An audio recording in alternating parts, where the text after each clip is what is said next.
Something I don't talk about often is politics. But I will today. My background, I studied broadcast journalism at the University of Illinois in Champaign-Urbana with a specialization in political science and philosophy. I worked for NBC Chicago as an intern when I was a junior in college, going into my senior year. I was a teaching assistant as a news director for our local television station through the school at the University of Illinois in Champaign-Urbana. I was a speaker for my graduating class.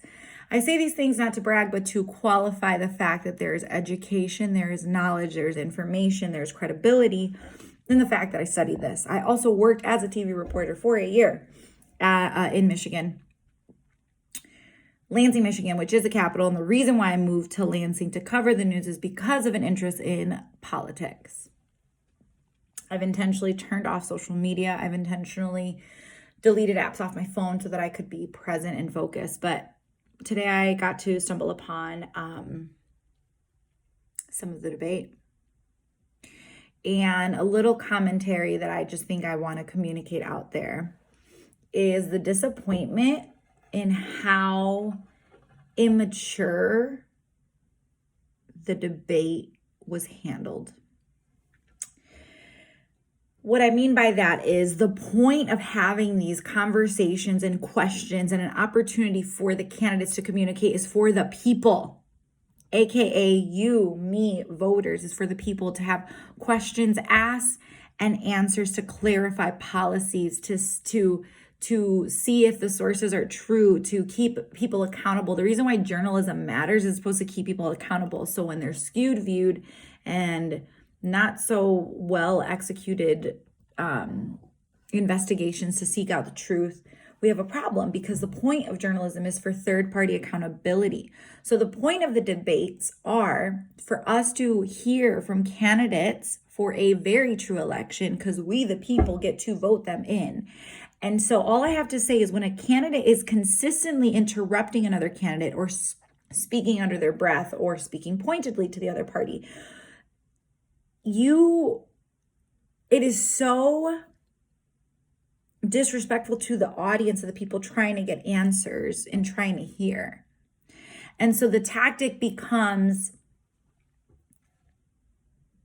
degrading, or the tactic becomes, I get it, trying to win a quote unquote debate, but the whole point of it is for the people to hear their answers. I think the part that has been the most disheartening is that our current president has very bad rhetoric towards minorities. The way he talks about women is very degrading, and he claims it's locker room talk. The way bodies of people are described when they protest from one spectrum to another are described differently. And I've had conversations with people, they're like, do you really think he's a bad person? He's not a bad person. He's trying his best. I don't know him. So Donald Trump, if you ever want to sit down and have a conversation, I would like to know you. And then maybe I can actually communicate about the character of who you are. But the only thing I know is that we know things out of people's hearts based out of what comes out of their mouth. And all I can say is that a lot of the communication and the rhetoric that comes out of this person's mouth, to me, indicates characteristics of bad character. What I mean by that is when you communicate to bash other people, including their children, in a debate, it doesn't sound like you have a character of respecting people as equals. It sounds like you have a character of breaking people down. So you can vote, my friends, to whatever is your invested interest.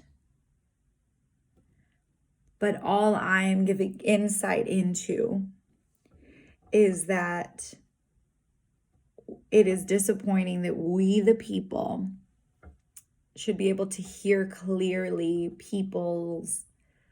should be able to hear from our candidates clearly. And the debates is an opportunity to do so. And so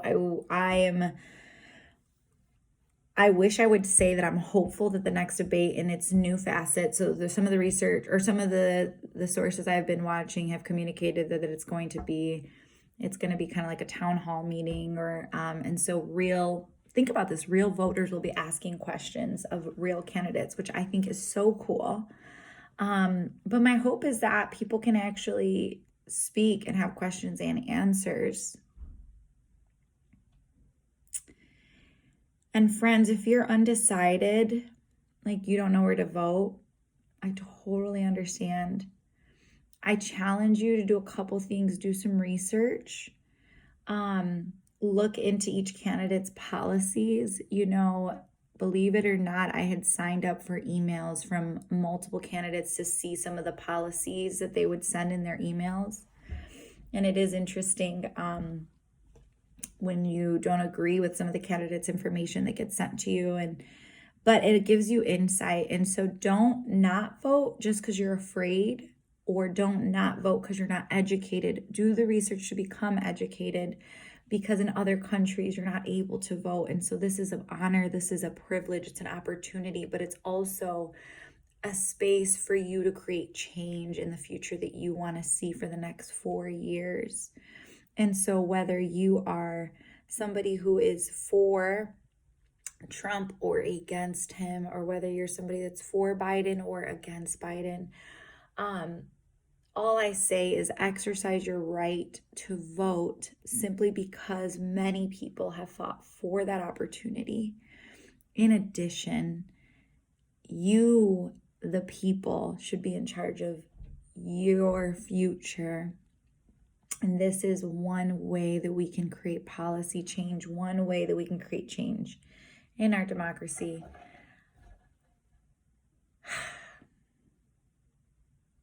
I'm glad that we have freedom of speech to be able to communicate things like this. But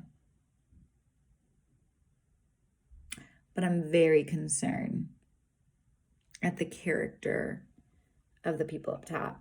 And I'm very concerned at the rhetoric and the language. And like the dirtiness, like dirty fighting that things people can communicate against people's children. That's messed up.